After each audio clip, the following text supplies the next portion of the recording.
हाँ, प्रिज्म में हमें ये नियम लागू करना होगा। प्रिज्म द्वारा, यार इधर आओ, आगे वाली सीट पर तुम लोग हटो बीच में, हम आगे बढ़ेंगे तो ये डोरी छोड़ो। हाँ, प्रिज्म द्वारा, और जब समझ जाना बता देना। प्रिज्म द्वारा प्रकाश का अपवर्तन, ये हमारे सिलेबस में है। प्रिज्म द्वारा प्रकाश का अपवर्तन, हाँ, रेफ्रेक्शन ऑफ लाइट, तो तुम बनाए थे by the prism, through the prism.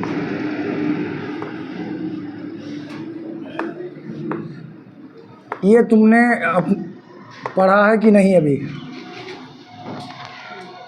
Prism द्वारा प्रकाश का अपवर्तन। अब इसमें होता क्या है, ऐसे हमारा चित्र बना है, देखिए ये बना है, ये बना है, ये और ये और ये।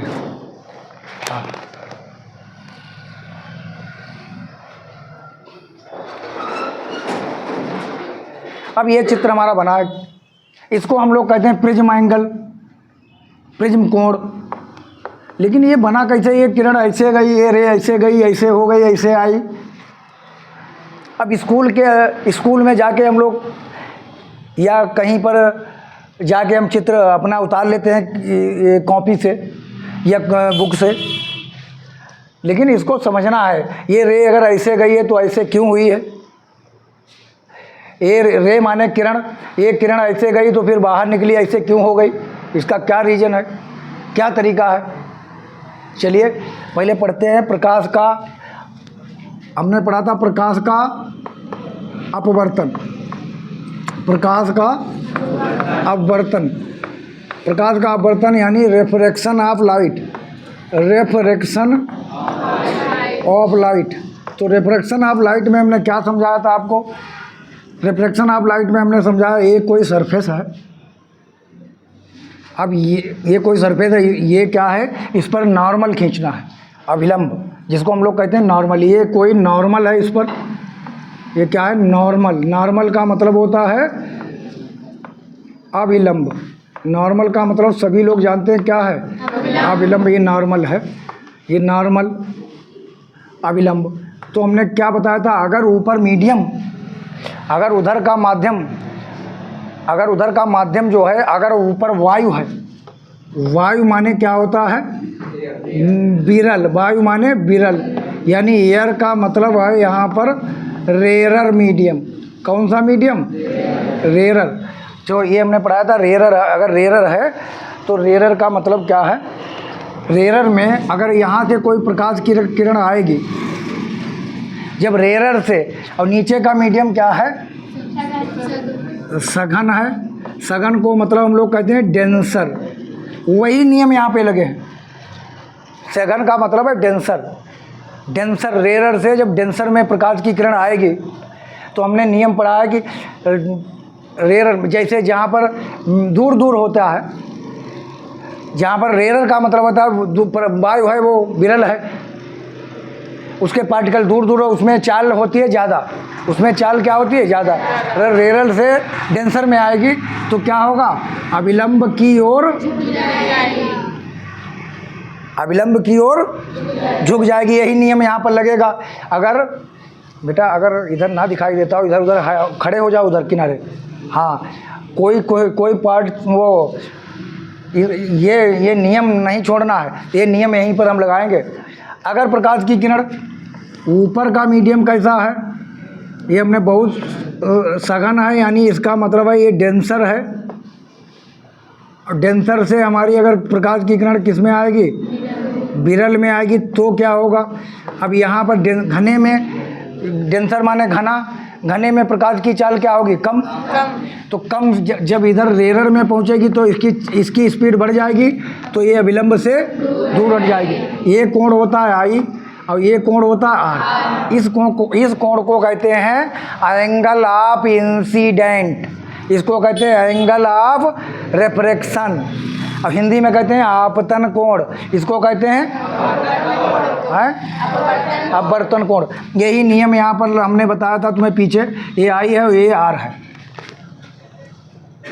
ये पहले मीडियम में चाल मान लेते हैं V1 है, दूसरे मीडियम में चाल V2 है। तो पहले मीडियम में चाल ज़्यादा होगी दूसरे मीडियम से, यहाँ पर पहले मीडियम में चाल कम होगी दूसरे मीडियम से, क्योंकि दूसरा मीडियम जो है वो क्या है, दूसरा मीडियम जो है वो कैसा मीडियम है, रेयर मीडियम। अब यही यहाँ पर यही नियम प्रिज्म पे हमें लगाना, वो ही वाले नियम। तो देखिए अब हम इसको बिगाड़ देते हैं, अपने आप चित्र हम बनाएंगे। देखिए ये हम मान लेते हैं, एक इस किरण का नाम होता है आपतित किरण, इस किरण का नाम होता है अपवर्तित किरण, अंग्रेजी में इस किरण का नाम होता है इंसिडेंट रे, इस किरण का नाम होता है रेफ्रेक्टेड रे। ठीक है, इंसिडेंट रे, रिफ्लेक्टेड रे। तो इसका मतलब यहाँ पर हम जो कोई किरण यहाँ पर आई है तो सबसे पहले हमें खींचना है नॉर्मल, सबसे पहले हमें खींचना है नॉर्मल। अगर हमारी सरफेस ऐसी होती, ध्यान दीजिए, ऐसी सरफेस होती तो नॉर्मल ये होती।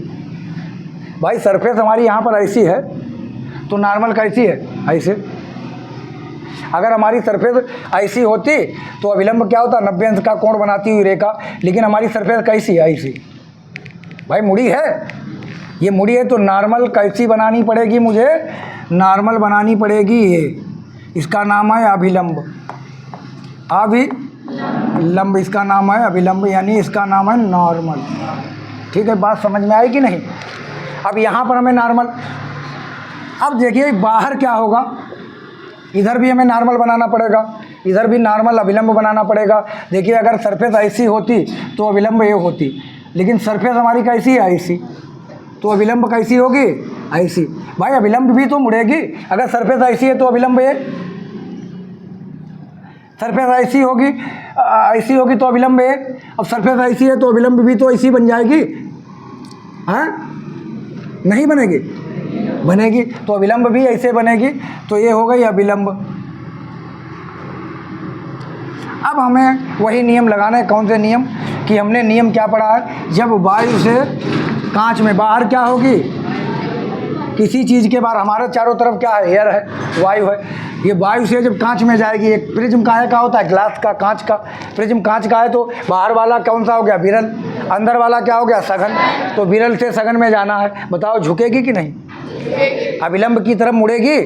तो बताइए ये अभिलंब है तो ऐसे नहीं जाएगी, इसी अभिलंब की तरफ मोड़ो, ये मुड़ दिया अभिलंब की तरफ। अब दूसरे सरफेस पर पड़ी एक किरण, ये अभिलंब की तरफ, वैसे तो हमारा रास्ता ये था, इस किरण का रास्ता असली क्या था, ये रास्ता था, यही तो रास्ता है, जाना तो इसको इधर चाहिए था सीधे, लेकिन ये वायु से कांच में गई है तो इसीलिए ये अभिलंब की तरफ झुकी है।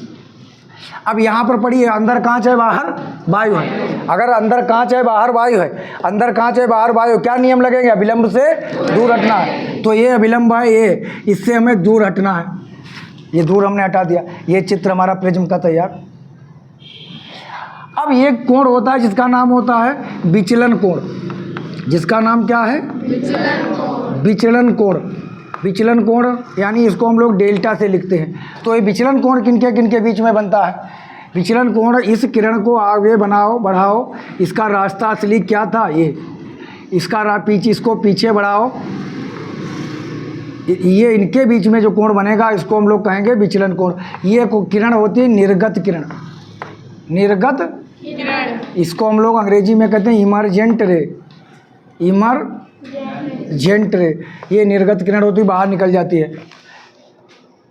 तो ये प्रिज्म क्या है, प्रिज्म की परिभाषा क्या है, प्रिज्म एक ऐसा पारदर्शी माध्यम है जो दो पृष्ठ, किसी कोण पर झुके हुए दो पृष्ठों से घिरा होता है। प्रिज्म एक ऐसा पारदर्शी माध्यम है जो किसी कोण पर झुके हुए, प्रिज्म एक ऐसा पारदर्शी मतलब जिसके आर पार हम देख सकेंगे। प्रिज्म देखे होगे तुम लोग, लैब में होता। प्रिज्म एक ऐसा पारदर्शी माध्यम है जो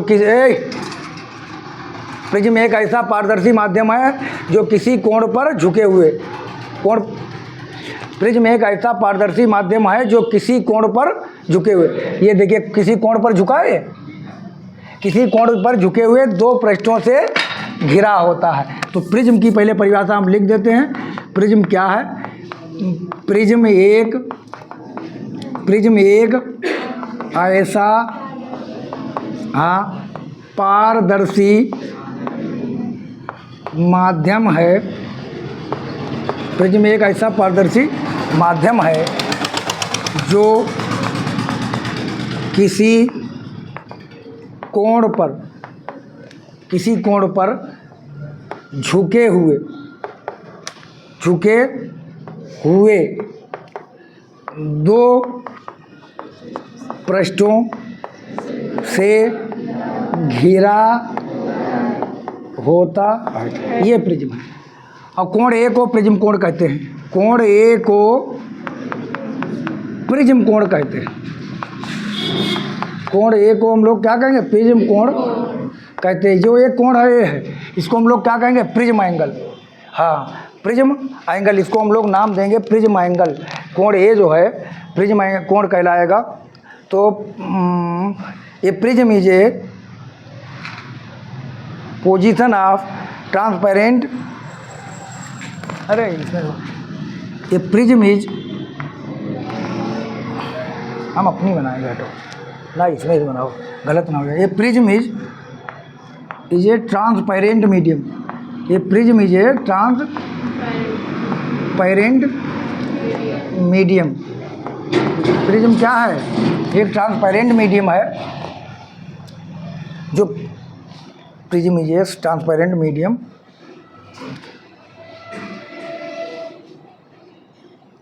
bound by two plane surfaces, bound by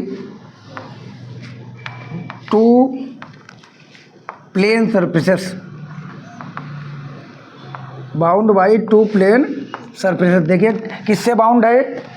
two plane surfaces meeting each other along a straight edge. हाँ, meeting each other along a straight edge. Edge माने साइड, ये एज EDG एज। हाँ, तो प्रिज्म क्या है? Prism is a transparent medium bound by two plane surfaces, ठीक है, meeting each along a straight edge. और angle A is called, angle A is called, sorry, angle A is called prism angle. Angle A क्या कहलाएगा? Prism angle. Angle A is called prism angle. अब इसके on करो।